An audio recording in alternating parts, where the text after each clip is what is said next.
निश्चित परमपिता परमात्मा को नमन करते हुए हमारे साथ हमारा सहयोग करने वाले सभी महापुरुषों को नमन करते हुए भगवान की कथा में प्रवेश करें। इससे पूर्व भगवान नाम संकीर्तन। हरे राम राम राम सीता राम,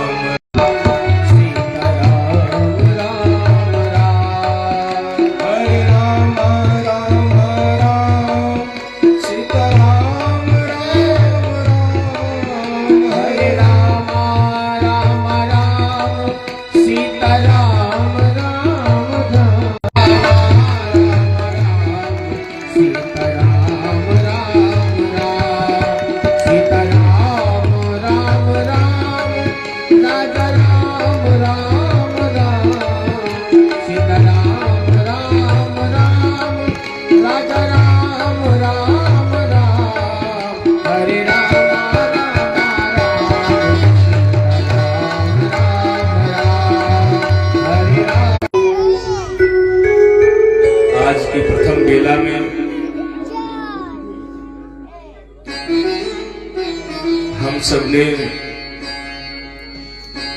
भगवान के नाम की महिमा का श्रवण किया कि अजामिल जैसा पापी अपने पुत्र नारायण को पुकार करके भगवान की भक्ति प्राप्त कर लिया उसने। इसलिए कोई भी माध्यम बने भगवान का नाम उच्चरित होना चाहिए। जिसमें तुम्हारा सबसे ज्यादा मोह हो, सबसे ज्यादा प्रेम हो, उसी को भगवत नाम से जोड़ दो। जिसको दिन में सबसे ज्यादा बुलाते हो उसका नाम भगवान के नाम पे रख दो। जितनी बार बोलोगे भगवान का नाम उच्चरित होगा। उसके बाद परीक्षित महामुनि श्री सुखदेव जी महाराज जी से बड़ा सुंदर प्रश्न करते हैं। गुरुदेव, एक और तो भगवान को समदर्शी कहा जाता है, लेकिन जब भगवान की लीलाओं का श्रवण करो तो भगवान पक्षपाती दिखाई देते हैं।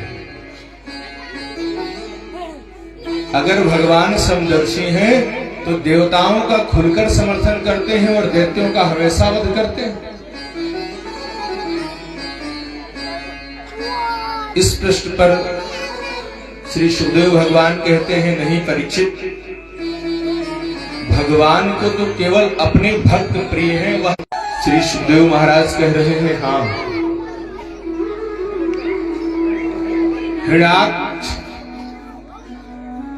के बाद जब भगवान नारायण ने हिरण्याक्ष का वध किया तो हिरण्याकश्यप भगवान से बैर कर बैठा। आज हिरण्याकश्यप के यहाँ भक्त प्रहलाद हुए। श्री सुखदेव भगवान प्रहलाद जी के चरित्र का श्रवण करा रहे हैं परीक्षित जी को। यह परीक्षित, भगवान किस पर कृपा कर दे इसका कोई पारावार नहीं है। भगवान की कृपा कैसे होती है? कहते हैं जैसे भृंगी कीट न्याय। एक भृंगी नाम का कीड़ा होता है, तो वह जो है किसी दूसरे कीड़े के बच्चे को लेकर के आता है और मिट्टी में बंद कर देता है। वो बाहर से गुनकारता रहता है, तो उसके अंदर जो कीड़ा है वह उसी कीड़े के समान हो जाता है। तो ये कोई जरूरी नहीं कि भगवान से। कंस ने जो भगवान का सुमिरन किया उसको दाल में जीरा भी काला भगवान कृष्ण ही दिखाई देते थे। रावण दिन रात भगवान राम का ही स्मरण करता था। और कल्याण हमारे कुल में हुए हैं, ये अपने कुल का मान करके स्मरण कर रहे हैं। तो इसका तात्पर्य यह नहीं है कि भगवान अलग अलग है। उनकी सत्ता वही है, उनका प्रभाव वैसा ही है। जैसे जंगल में कोई मणि दिखाई दे रही हो और पैदल जाने वाला पथिक उसको देखे तो कोई समझेगा कि दीपक जल रहा है, किसी को लगेगा उजाला है आग। वरद पराशर पुंडरीक व्यासांबरीश सुख शौनक भीष्मदाभ्याम रुक्मांगदाय अर्जुन वसिष्ठ विभीषणादि एतानहं परम। जिससे वरदान पाया, कैसा वरदान कि हे ब्रह्मदेव मैं अमर होना चाहता हूं। ब्रह्मा जी ने कहा यह संभव नहीं है। तो उसने अपनी बुद्धि लगाई, चलो अमरता का वरदान नहीं मिलेगा तो कुछ बुद्धि का उपयोग करके जो अमर जैसा हो। तो उसने वरदान मांगे कि मैं न दिन में मरूं न रात में मरूं, न अंदर मरूं न बाहर मरूं। भाई देवताओं से नहीं मर सकता, राक्षसों से नहीं मर सकता, पशु से नहीं मर सकता, मनुष्य से नहीं मर सकता, तो किसी से मरने का भय ही नहीं। चारों तरफ अपनी दिग्विजय पताका फैलाता हुआ वह देवी देवताओं को बंदी बना लिया, घर ले आया। इंद्र से झाड़ू लगवा रहा है, वरुण देवता से पानी भरवा रहा है। परीक्षित जी को सुखदेव मुनि कह रहे हैं राजन, उस हिरण्याकश्यप के 4 पुत्र हुए, आहलाद, अनुहलाद, सहलाद और प्रहलाद। प्रहलाद जी बचपन से ही अद्भुत प्रतिभावान और ऐसे मानो जैसे कृष्ण गृह गृहीत आत्मा, जन्म से ही भगवान की कथा सुनने में और भक्ति में। कुछ दिन बीत गए तो सोचा जाए पुत्र की हाल खबर ले आए। हिरण्याकश्यप जब पहुंचा विद्यालय तो प्रहलाद देहि नाम, पिताजी जो साधु महात्मा कहते हैं वही सबसे उत्तम है। क्या कहते हैं? कह रहे हैं कि हित्वात्म पातम। भाई राजा है, राजा का पालन करना पड़ता है आचार्यों को। आज भी है, शिक्षा मंत्री जो सिलेबस सिलेक्ट कर देंगे वही पढ़ाया जाएगा, चाहे सीबीएसई हो चाहे यूपी बोर्ड हो। तो हिरण्याकश्यप ने जो सिलेबस सिलेक्ट किया उसमें बोला गा माने गणेश नहीं गधा पढ़ाओ। कहीं गणेश पढ़ लेगा तो सांप्रदायिक हो जाएगा, लोग कहेंगे कि ये तो देवी देवताओं को पूजने वाला है, मनुवादी है। समझा करके हिरण्याकश्यप चले गए। उसके बाद जब फिर वापस आए तो फिर उन्होंने प्रहलाद जी से पूछा कि अब बताओ बेटा, अब तुमने कौन सा पाठ याद किया? प्रहलाद जी कह रहे पिताजी अब तो मुझे 9 पाठ याद हो गए, पहले तो एक ही याद था। सुनाओ। हिरण्याकश्यप समझा कोई बहुत अच्छी चीज बताई होगी संडामर्क नहीं ने, लेकिन प्रहलाद जी सुना रहे हैं कि पिताजी श्रवणं कीर्तनं विष्णु स्मरणं पादसेवनं अर्चनं वंदनं दास्यं सख्यं आत्मनिवेदनम् इति पुंसार्पिता विष्णु भक्तिश्चेन्नवलक्षणः क्रियते भगवच्चक्षा तन्मे धीतम उत्तमम्। हे पिताजी ये 9 पाठ क्या है? कह रहे हैं भगवान विष्णु की 9धा भक्ति, श्रवणम कीर्तनम स्मरणम पाद सेवनम अर्चनम वंदनम दास्यम सख्यम आत्मनिवेदनम।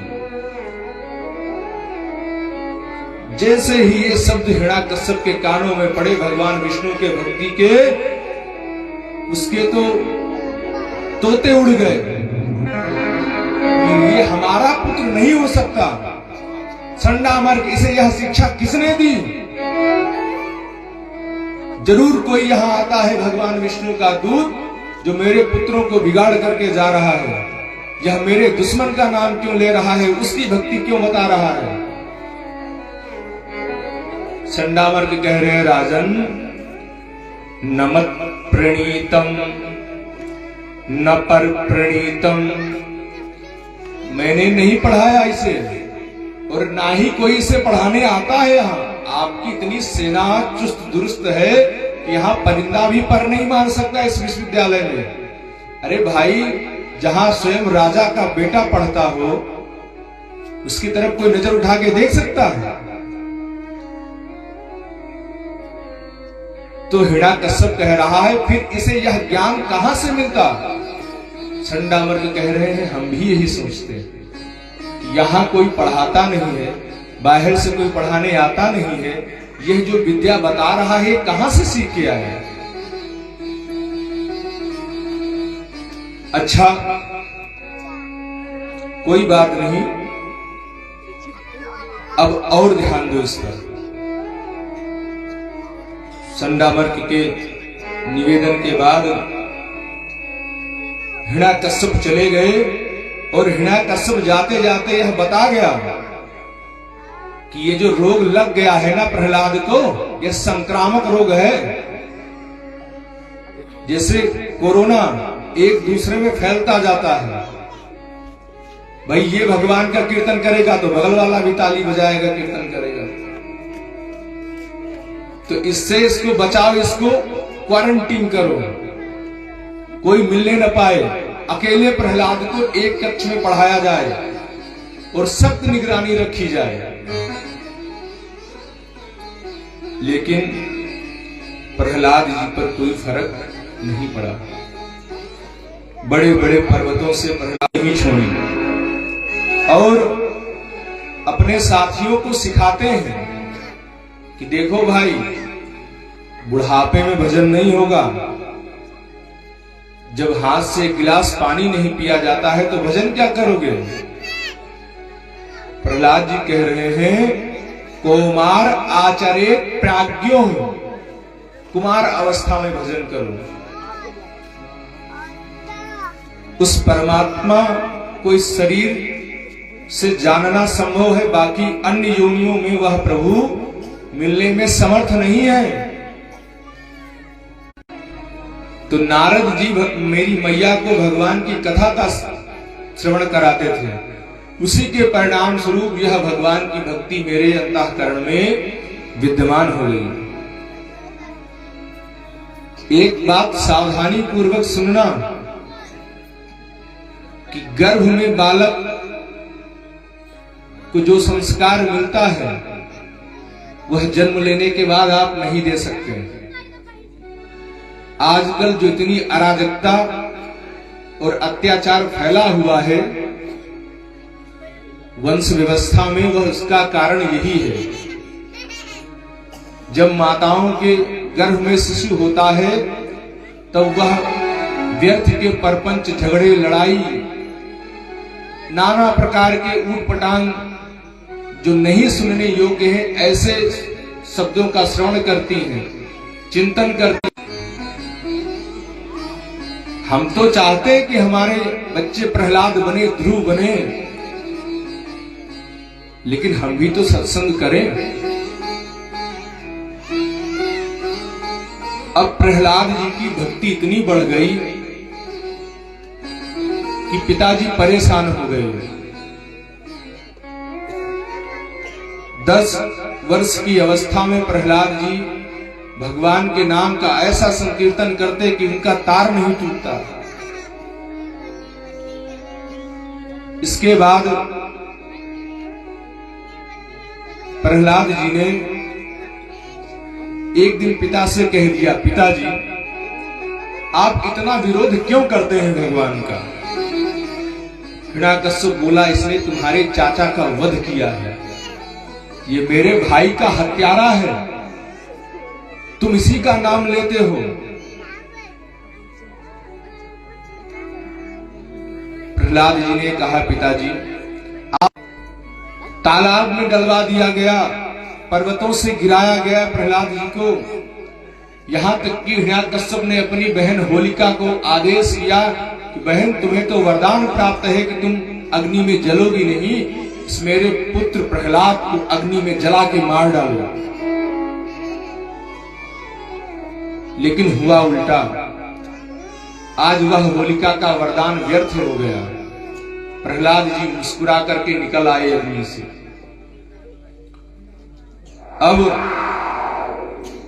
इतना सब कुछ होने के बाद जब हिरण्याकश्यप से नहीं रहा गया तो उसने आज चुनौती दे दी प्रहलाद जी को। हे दुर्विनीत मंदात कुल भेद काघम, हे दुर्विनीत मंदात कुल कलंकी,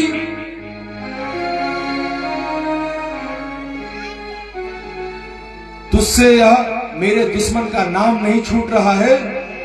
आज नाम नहीं छूट रहा है तो मेरा आज तेरा सिर में धड़ से अलग कर दूंगा। लेकिन प्रहलाद जी कह रहे हैं आप किससे मारेंगे? तलवार से ना, इसमें भी मेरा प्रभु है। अच्छा, इसमें भी तुम्हारा प्रभु है? बोले हाँ, इसमें भी मेरा प्रभु है। न केवलम में भवतश्च राजन सावे बलम बलिनाम चा परेशान। अरे मेरे में तो है ही है पिताजी, आप में भी भगवान है। कैसे? कह रहे ये जो बल आपका है यह भगवान का ही तो बल है, आप मुझे कैसे मारेंगे? श्री हनुमान जी महाराज जो रावण की सभा में पहुंचे अशोक वाटिका उजाड़ करके, तो रावण क्या कह रहा है? कहलंकेश कवन ते कीसा, कहलंकेश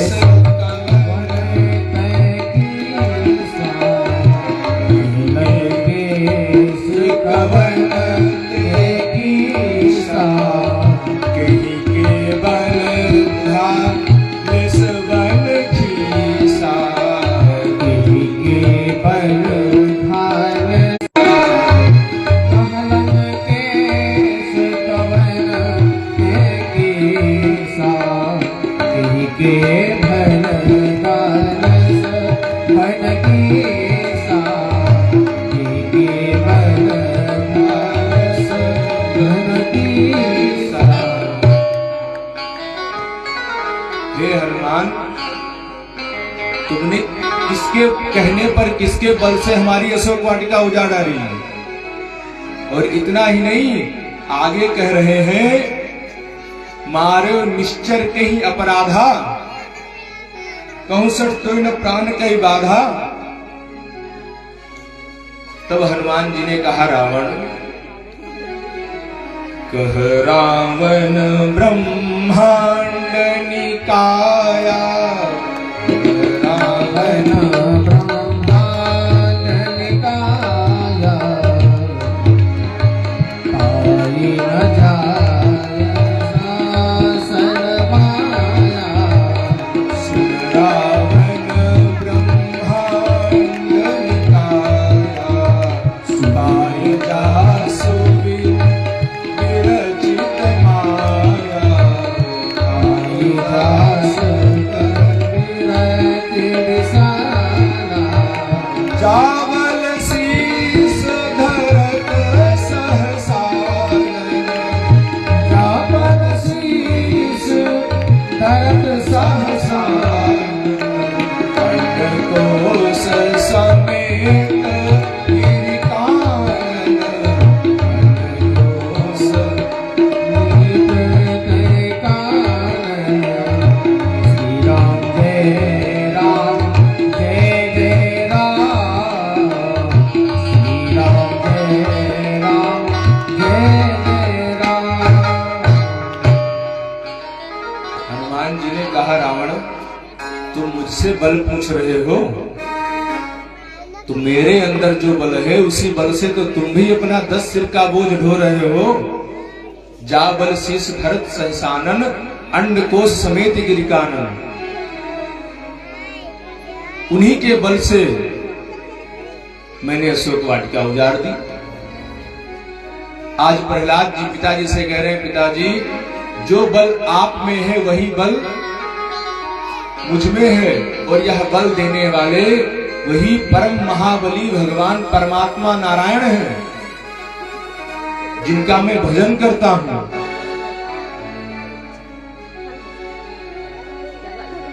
आज क्रोध में अंधा हुआ हिरण्याकश्यप बहुत जोर से चिल्लाया। हिरण्याकश्यप ने कहा, यदि आज तूने अपने भगवान को नहीं दिखाया तो आज तेरी खैर नहीं। बस बहुत जोर से भगवान खंभा विदीर्ण करके प्रकट हो गए। गगड़ गड़गड़ानो खंभ फाटो चरचरानो, निकसो नरनाहर को रूप अति भयानक है। गगड़ गड़गड़ायो दसम जीवन बलपायो, चितम सरोज भानो अंग जात खानो।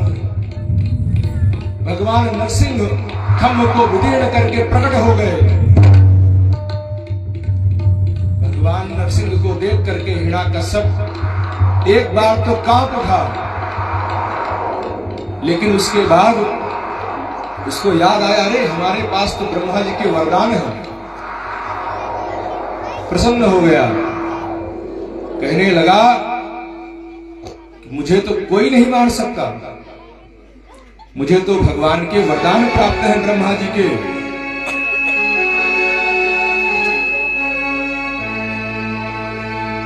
आज भगवान अपने भक्त की रक्षा करने के लिए ऐसा विचित्र वेश बना करके आए हैं कि देवताओं के पसीने छूट गए। ऐसे प्रभु को कौन मनाए। भगवान ने हिरण्याकश्यप को पकड़ा, बोला, हिरण्याकश्यप तुझे वरदान है कि ना मैं पशु से मरूं ना मैं मनुष्य से मरूं, तो देख ना मैं पशु हूं और ना मनुष्य हूं। सिर है सिंह का, धड़ है मनुष्य का, भगवान नृसिंह। और तुझे वरदान प्राप्त है ना दिन में मरूं ना रात में मरूं। तो यह समय देख, सायंकालीन संध्या की वेला है पास, और तुझे यह भी वरदान प्राप्त है कि ना अंदर मरूं ना बाहर मरूं। तो तू चौखट पर है। और वरदान की बात करता है तो तू कहता है कि ना ऊपर मरूंगा ना नीचे मरूंगा, तो तू मेरी जंघा पर है। उसके बाद तेरा एक वरदान यह भी है कि ना अस्त से मरूं ना शस्त्र से मरूं। तो देख ही मेरे बड़े बड़े नाखून। आज नरसिंह भगवान ने हिरण्याकश्यप के छाती पर अपने नाखून गड़ा करके उसका हृदय विदीर्ण कर दिया। नहीं है, भगवान को मनाने के लिए देवता दौड़े दौड़े लक्ष्मी जी के पास गए कि मैया आप ही संभाल लो, क्योंकि आपसे ज्यादा उनको कोई नहीं जानता है। लक्ष्मी जी बोली, हमारे प्रभु तो कभी क्रोध करते नहीं। बोले, नहीं, आज उनका क्रोधावतार हुआ है। मां लक्ष्मी को विश्वास नहीं हो रहा। वो तो कह रही हमारे प्रभु का स्वरूप है शांताकारम भुजग शयनम। लेकिन बोली, ठीक है, चलो सब लोग आए हो तो हम चलते हैं मनाने के लिए। बढ़िया सोने की थाली सजा करके माता लक्ष्मी जैसे नृसिंह भगवान के पास पहुंची, चरणों की आरती की। तब तक तो ठीक है, जैसे मुख के पास नजर गई, थाली यहां से छूट गई, लक्ष्मी जी अचेत हो गई। इतना भयानक रूप कभी देखा नहीं अपने पति का। अब कौन भगवान को मनाएगा। सभी संत महात्मा देवताओं ने भक्तराज प्रहलाद से निवेदन किया कि आपने भगवान को प्रकट किया है, आपके द्वारा ही भगवान मानेंगे। भगवान आज प्रहलाद जी को चाट रहे हैं, ऐसे जैसे गाय अपने बछड़े को चाटती है। आज भगवान अपने भक्त के सामने हाथ जोड़ करके खड़े हो गए कि प्रहलाद मुझे क्षमा कर दो, मेरे कारण तुमने कितने दुख सहे। ऐसा भक्त आज तक कोई नहीं हुआ। एक बार बुलाने से मैं चला जाता था, लेकिन जितना कष्ट आपने सहा है प्रहलाद, उतना कष्ट मेरी भक्ति करने वाला कोई भक्त ना सहा है और ना आगे सह सकता है। आज भगवान प्रार्थना कर रहे हैं कि हे प्रहलाद, बोले प्रभु प्यारे प्रिय कोमल तुम्हारे अंग, बोले प्रभु प्यारे प्रिय कोमल तुम्हारे अंग, असुर ने मारे मम नाम एक गायते, गिरते गिरायो पुनि आग में जरायो हाय, अग्नि में जलायो कमी राखी ना सतावे। इस हिरण्याकश्यप ने कोई कसर नहीं छोड़ी। भगवान की क्षमा मांगने के पश्चात प्रहलाद जी कह रहे हैं, प्रभु ऐसा अन्य किसी भक्त के साथ न हो, बस यही कृपा करना कि आपके भक्तों को कोई सताए ना। श्री प्रहलाद जी ने 42 श्लोकों में भगवान नरसिंह की बहुत ही दिव्य स्तुति की है। प्रभु हम भी शरणागत हैं, स्वीकार करो तो जाने। प्रभु हम भी शरणागत हैं, स्वीकार करो तो जाने। प्रभु हम भी शरणागत हैं, स्वीकार करो तो जाने। अब हमें पतित से पावन, अब हमें पतित से पावन, साकार करो तो जाने। प्रभु हमारे शरणागत हैं, स्वीकार करो तो जाने। प्रेमी जन तुमको पाते, तुम भक्ति भाव से आते। भक्त है स्वीकार करो तो जाने।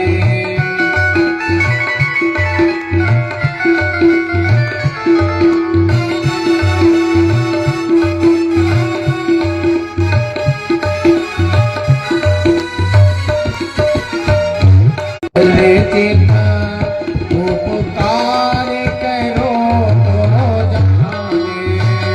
प्रभु हमें शरणागत हैं, स्वीकार अगणित पाप किए हैं, उद्धार करो तो जाने। प्रभु हम भी शरणागत हैं, स्वीकार करो तो जाने। ऐसे भी एक पतित का अपकार करो तो जाने। प्रभु हम भी शरणागत हैं, स्वीकार करो तो जाने। प्रभु हम भी शरणागत हैं, स्वीकार करो। नरसिंह कह रहे हैं, बेटा तू कुछ मांग ले, तू मांगेगा तो आज मुझे बड़ी खुशी होगी। आज मैं अपने आप को खुशी महसूस करूंगा अगर तुम मांग लोगे तो। प्रहलाद जी कह रहे हैं, प्रभु आपके भजन के बदले यदि हम कुछ मांग लेंगे तो वह विनिमय व्यापार हो जाएगा। ये तो व्यापारियों का। मुझे यही वरदान दीजिए कि अब मुझे किसी से कुछ मांगना न पड़े। प्रभु गदगद हो गए। प्रहलाद, तेरे जैसा निष्काम भक्त होना बहुत कठिन है। पर और एक मनवंतर पिताजी का तुरंत उस सिंहासन पर बैठते ही पिताजी का मोह आ गया, याद आ गई। बोले, प्रभु मेरे पिताजी ने आपसे बहुत बड़ा बैर किया। यत् साधोस ग्रहे जातो भवान वै। श्री परीक्षित जी महाराज को श्री सुखदेव भगवान कहते हैं, परीक्षित में से एक बार और उस आवाज को सुन करके जितने साथ की हथनियां थी सबने जो है सूंड से सूंड जोड़ करके ग्राह गजराज को निकालने का प्रयास किया, लेकिन ग्राह की पकड़ इतनी मजबूत थी। गजराज भगवान कहते हैं, गजराज गजेंद्र, मैं अपने भक्तों का तो उद्धार करता ही हूं, लेकिन जो मेरे भक्तों के पैर पकड़ ले उनका उद्धार मैं सबसे पहले करता हूं। इंद्रद्युम्न नाम के जो राजा थे वह गजेंद्र बने। इसने अगर गजेंद्र को श्राप क्यों मिला? उन्होंने अगस्त मुनि को देख करके अनदेखा कर दिया, प्रणाम नहीं किया, तो अगस्त मुनि ने श्राप दे दिया कि तुम अपने मद में इतना अभिमान, और यदि तुम पूंछ की तरफ कहोगे हम पूंछ की तरफ पकड़ेंगे तो ये कहेंगे कोई हम उसके मुख के सामने जाएंगे, उसके विष से हम विषाक्त हो जाएंगे। तो इनकी बुद्धि उस कालकूट विष से पूरी सृष्टि जलने लगी। सभी देवताओं ने भगवान भोलेनाथ से प्रार्थना की कि प्रभु आप ही इसको स्वीकार करिए। जब कोई नहीं सहायता किया तो ये मोहिनी रूप बनाया, और मोहिनी रूप बनाया।